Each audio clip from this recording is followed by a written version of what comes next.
La France, elle vient d'achever 2018 comme si elle était prise de vertige, avec le sentiment qu'il n'y aurait plus de solidarité, ni de règles communes, ni de cohésion, ni d'ordre républicain. C'est vrai qu'une partie de notre nation s'est sentie abandonnée parce qu'elle a eu, et ça n'était pas qu'une sensation, le sentiment de ne pas être entendue, écoutée, respectée, d'être à côté. Vous vous souvenez sans doute du rapport que j'avais fait à François Hollande en avril 2015.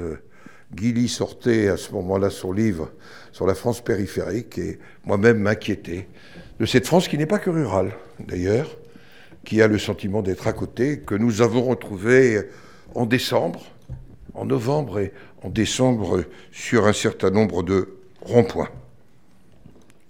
Elle avait, et elle a, le sentiment de la distance qui l'éloignait de ceux qui ont la responsabilité du pays. Je n'ai pas pensé, moi, qu'on était trop intelligent ou subtil, mais il n'empêche que c'est le sentiment qu'ils ont eu.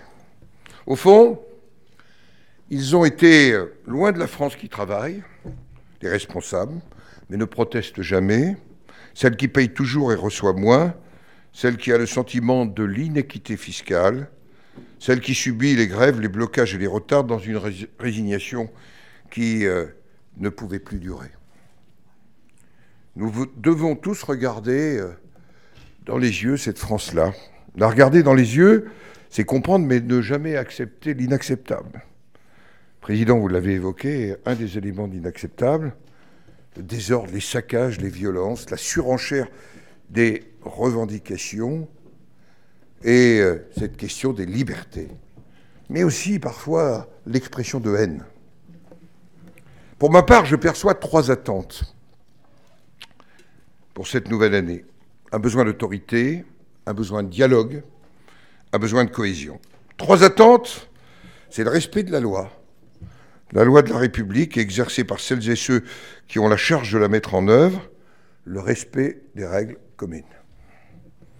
L'autorité, je le rappelle, est assurée par l'exécutif sous le contrôle du Parlement.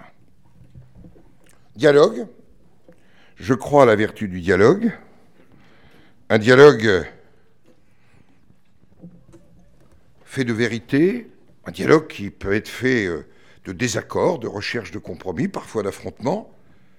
Et je le dis, pourquoi pas, dans ce dialogue, la consultation directe dans les formes prévues par la Constitution, et à condition que ces résultats soient respectés.